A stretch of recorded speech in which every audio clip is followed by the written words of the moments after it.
Hello from Bali, everybody. So I had an adventure with my friends yesterday morning. It seemed like all day, actually. It really was.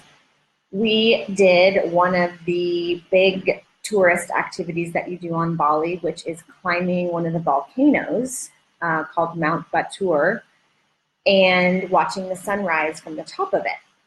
So, in order to watch the sunrise, which is at 6 a.m., you have to be on top of the mountain at 6 a.m. And where we are staying in Canggu is on the other side of the island of Bali. So at 1:30 a.m., my friends and I were all picked up at our various guest houses, and the four of us drove across the island and went on this hike. But at 10 p.m., I was able to go to sleep at 8, kind of, although I woke up a little bit. So I was able to get a few hours sleep before the 1 a.m. wake up. And it started pouring rain, I think, at about 10 p.m. And rainy season in Bali tends to start in November. And of course, Saturday was the 2nd. So right on cue, November 2nd, rainy season started. And we were trying to do this hike before rainy season. And of course, as life has the irony that it does, rainy season literally started the night, a few hours before our hike. So as soon, I was even sleeping thinking, oh God, this is going to be terrible. We should not do this. We should cancel this.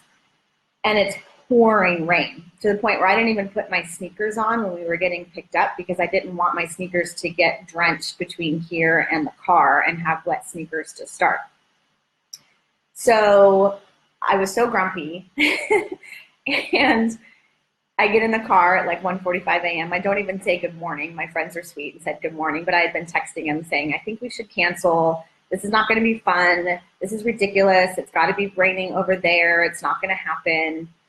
I'm usually a positive, optimistic person, but at 1:30 in the morning, it wasn't happening for me in the downpour. So we are discussing the whole way. We're having them call the guides ahead of time saying, is this going to happen? Can we even hike? We're hiking a volcano, which is steep.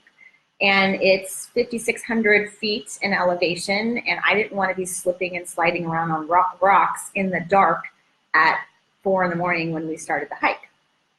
So anyway, so it rained the entire way there. There are roads that were flooded out. Our little car was going around debris and stuff in the road. And I thought, this is going to be terrible.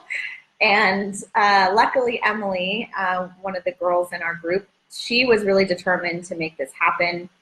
And so she was definitely the optimist and I was the pessimist in the group. And Grace and Glenn were kind of in the middle. They could go either way. So we made it all the way to the point where we were going to start walking and it stopped raining. And I was like, ugh. So we put on our sneakers. And I didn't even mentally prepare for the fact that this was a hike. I was more just concerned about the rain and the weather, really thinking about the hike. So anyway, so we started walking and they hand us flashlights and we go. And our guides, we had a guide for the four of us, but there's about, 50, 100 people that are hiking too. So you come into groups and people pass each other and all this stuff. Well, our guide and the other three start walking at a vigorous pace, even when it was flat to start. And I was already in the back. I'm just not a fast walker. I have lots of fast walker friends. And yeah, so I was like, ugh. And then it starts to climb. And I was pretty much in the back. I was in the back the entire time. And at one point, I know that Emily especially wanted to make it on top. Of course, that's the whole goal, is to make it on top of the mountain by 5:50 a.m. when the sun rises. And I thought, I don't want to be the reason that we don't make it to the top. So at one point I said to the group, hey, you guys go ahead. Like there's plenty of other people and other guides behind. I'm just going to take this at my own pace. So I don't want to be the reason that you miss it. And then our guide said, no, we're all going to stay together. We have plenty of time. Let's just do this together.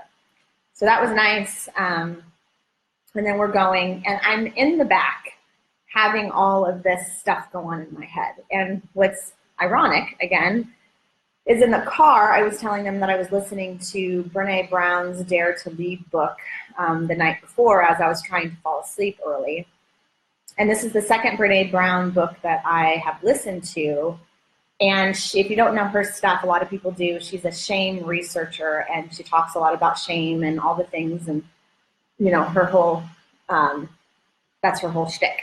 And I was saying how I can't see, everyone loves Brené Brown, and I can't seem to connect to her. And I said in the car, maybe it's because I have no shame. And as soon as I said that, I know that's not true. We all have shame. And if you don't have shame, I'd be curious how that works out for you or how you achieve that. So here I am in the back, trying to go as quickly as I can, but yet still, be in a comfortable state. And I can feel my lower back is hurting a little bit, and my legs are burning, and all this stuff starts coming to me. So I am a few years older than my other three friends that I'm with. So I start to get that into my head, like, oh, great, now I'm the old lady in the back. And then I get the shame of, oh, I'm the health coach of the group, and here I am, the slower one, right? So all of a sudden, I'm like, oh, I have so much shame. And I'm like, of course, because I was just talking about this an hour earlier in the car, and life will always give you, boom, the thing that you need to take a look at. So I definitely am going to keep reading Brené Brown. That's one aspect. And then the comparison game is something that we talk a lot about in my business, because you are self-employed in network marketing. You can do your own, you go at your own pace, and some people go super fast, some people go super slow. And if you, excuse me, look at the people around you and you go, oh my gosh, look at them, they promoted, they did this, they built their business faster, all of that is just going to be wasted energy rather than looking at you and what you want to do and just going at whatever pace, right? So I started doing that with, going into the excuses of, oh my gosh, is it because I'm older? I also, maybe it's TMI, started my period that morning, which is like lovely timing, right, to hike up a volcano. And that I know from a health standpoint that decreases your athletic performance, right? I also hadn't eaten anything. I had food with me, but I just wasn't hungry, and so I didn't eat anything. I also might have been dehydrated a little bit. Again, these are all excuses that I know intellectually from being a fitness professional, and so I'm thinking about all these things. Mind you, because it's just after a rainstorm, and it's always between like 85 and 95% humidity, it's probably close to 100% humidity. So I think what was bothering me the most physically was like the sweat, like you're just dripping sweat. And I thought about you, Mom, because I know how much you hate to sweat, and you would have not been able to hang at all. So I have all this stuff going on in my head. And what's great about having done a lot of personal growth and doing this reading is you acknowledge this stuff, and you're like, oh, look at me. I'm comparing myself. Oh, look at me. I'm trying to find excuses of why I'm in this place, rather than just saying, okay, I'm going slower, and F it, I'm going to keep putting one foot in front of the other and get to the top. And if I make it by sunrise, awesome. If I don't, okay, I'm just going to look over my head and watch it behind me. And the three of them ended up going with our main guide and his wife. I don't know where she came from. She just appeared like in the middle of the mountain, and she walks with me. And so he's like, yeah, you walk with her so that you guys can go at a slower pace. And she has flip-flops on. So my Indonesian guide is hiking up with flip-flops.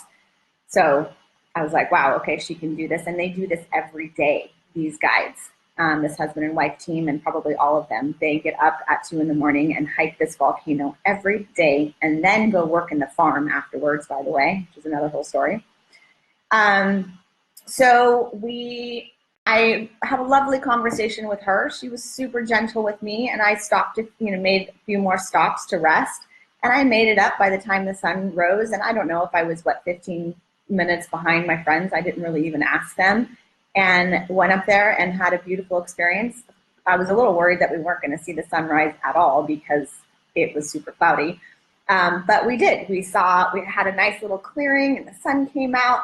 And then literally like 2 minutes after the sun came up, the fog and clouds starts rolling in. And eventually we were just on top of a volcano in the middle of the clouds. So It was about a 2-hour hike up, and I don't even know how long down, probably an hour, hour and a half, but going down actually hurt the knees more. So all of us were like, oh my gosh.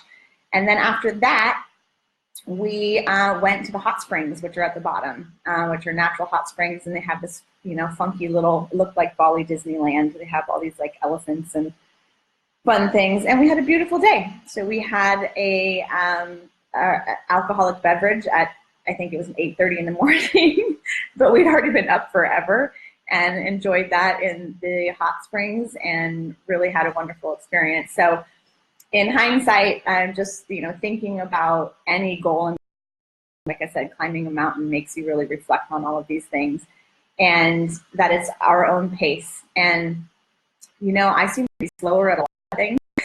I've experienced a lot in my life, and both professionally and personally, just acknowledging where you are and being grateful for the experiences that you've had, and knowing that as long as you keep climbing that experience. So I'm very glad that I did it. I'm very grateful to her. Thank you, Jeremy. I am young. I know I'm young, and it's like I can't. The age thing sometimes just I don't know. I fully let go of it, but I'm working on it. But yes, I'm grateful for Emily for being the optimist in the group that I really needed to make it happen. More adventures here in the next weekends, so I'm sure I'll have lots of lessons to share. Hey, Jeremy. So thanks for tuning in, and I will talk to you soon.